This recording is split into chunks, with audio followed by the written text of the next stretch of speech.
자, 미래의 나를 위해서 내가 바치는 시간, 내가 사용하는 시간, 짜투리 시간입니다. 짜투리 시간에 체육가 보기. 어, 말은 짜투리 시간인데 억지로 내는 것 같은데 그래도 다른 일을 하기 전에 이렇게 조금씩 읽어가는 시간 만들어 보도록 하겠습니다. 자, 메밀밭의 파수꾼, 호밀밭의 파수꾼, 네, 호밀밭의 파수꾼이죠. 메밀밭. 자, Chapter 7. A tiny bit of light came through the shower curtains and all from our room, and I could see him laying in bed. I knew damn well he was wide awake. Ackley, I said. You awake? Yeah. It was pretty dark, and I stepped on somebody's shoe on the floor and damn near fell on my head. Ackley sort of sat up in bed and leaned on his arm. He had a lot of white stuff on his face for his pimples.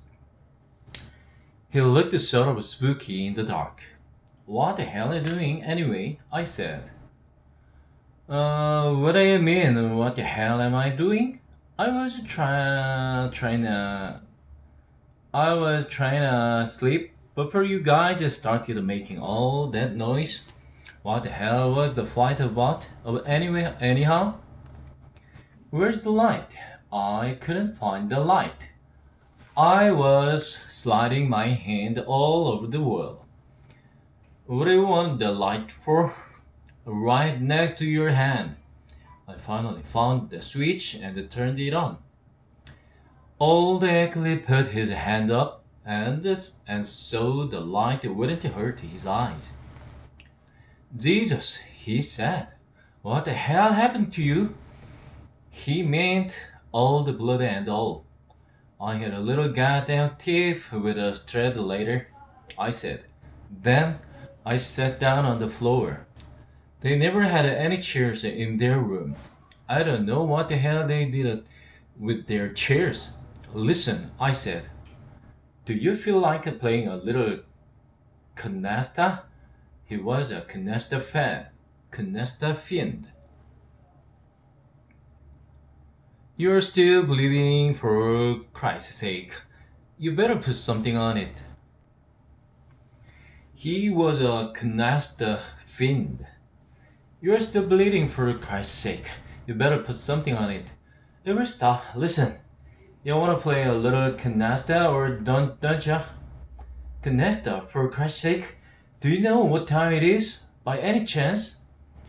It isn't late. It's only around 11:30. Only around? Ackley said.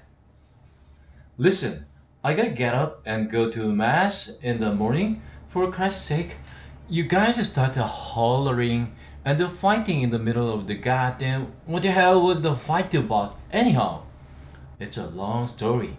I don't want to bore ya. Ackley, I'm thinking of your welfare, I told him. I never discussed my personal life with him. In the first place, he was even more stupid than Stradlater. Stradlater was a goddamn genius next to Ackley. Hey, I said, is it okay if I sleep in Ellie's bed tonight? He won't be back till tomorrow night, will he? I knew damn well he wouldn't. Ellie went home damn near every weekend. I don't know when the hell he's coming back, Ackley said. Boy, did that annoy me? What the hell do you mean? You don't know when he's coming back? He never comes back till Sunday night, does he? No, but for Christ's sake, I can't just tell somebody they can't sleep in his goddamn bed if they want to. They killed me. I reached up from where I was sitting on the floor and patted him on the goddamn shoulder. You're a prince, Ackley kid, I said. You know what? You know that? No, I mean it. I can't just tell somebody they can't sleep in. You're a real prime. You're a real prince. You're a gentleman and a scholar, kid. You're a real prince, you're a gentleman and a scholar, kid, I said. He really was too. Do you happen to have any cigarettes by any chance? Say no, or I will drop dead. No, I don't. As a matter of fact, listen, what the hell was the fight about? I didn't answer him. All I did was, I got up and went over and looked out the window. I felt so lonesome. All of a sudden, I almost wished I was dead. What the hell was the fight about? But anyhow, Ackley said, for about the 50th time. He certainly was a bore about that. About you, I said. About me? For Christ's sake. Yeah, I was defending your goddamn honor. Stradlater said you had a loud personality. I couldn't let him get away with that stuff. The guy excited. He did? No kidding, he did? I told him I was only kidding. And then I went over and laid down on Ellie's bed. Boy, did I feel rotten. I felt so damn lonesome. This room stinks, I said. I can smell your socks from way over here. Don't you ever send them to the laundry? If you don't like it, you know what you can do, Ackley said. What a witty guy. How about turning off the goddamn light? I didn't turn it off right away, though. I just kept laying there on Ellie's bed, thinking about Jane and all. It just drove me stark staring mad when I thought about her, and instead later parked somewhere in that fast ass Eddie Banky's car. Every time I thought about it, I felt like jumping out the window. The thing is, you didn't know Stradlater. I knew him. Most guys at Pansy just talked about having sexual intercourse with girls all the time, like Ackley, for instance. But old Stradlater really did it. I was pers- I was personally acquainted with at least two girls he gave the time to. That's the truth. Tell me the story of your fascinating life, Ackley kid, I said. About turning off the goddamn light. I gotta get up for mass in the morning. I got up and turned it off. If it made him happy. Then I laid down on Alice's bed again. What are you gonna do? Sleep in Alice's bed? Ackley said. He was the perfect host, boy. I may not. Don't worry about it. I'm not worried about it. Only I'd hate like a hell if Ellie came in all of a sudden and found some guy. Relax. I'm not gonna sleep here. I wouldn't abuse your goddamn hospitality. A couple of minutes later, he was snoring like mad. I kept laying there in the dark anyway, though, trying not to think about old Jane and said later in that goddamn Ed Banky's car. But it was almost impossible. The trouble was, I knew that guy Stradlater's technique. That made it even worse. We once dated in Ed Banky's car, and the Stradlater was in the back with his date, and, and I was in the front with mine. What a technique that guy had. What he'd do was, he'd start snowing his date in this very quiet, sincere voice, like as if he wasn't only a very handsome guy, but a nice, sincere guy too. I damn near pooked. I damn near pooked, listening to him. His date kept saying, no, please, please don't, please. But all the Stradlater kept snowing her in this Abraham Lincoln sincere voice, and finally there would be this terrific silence in the back of the car. It was really embarrassing. I don't think he gave that girl the time that night, but damn near. While I was laying there trying not to think, I heard the older Stradlater come back from the can and go in our room. You could hear him putting away his crummy toilet articles and all, and opening the window. He was fresh air fiend. Then a little while later, he turned off the light. He didn't even look around to see where I was at. It was even depressing out in the street. You couldn't even hear any cars anymore. I got feeling so lonesome and rotten. I even felt like waking Ackley up. Hey Ackley, I said in sort of a whisper so Stradlater couldn't hear me through the shower curtain. Ackley didn't hear me though. Hey Ackley! He still didn't hear me. He slept like a rock. Hey Ackley! He heard that all right.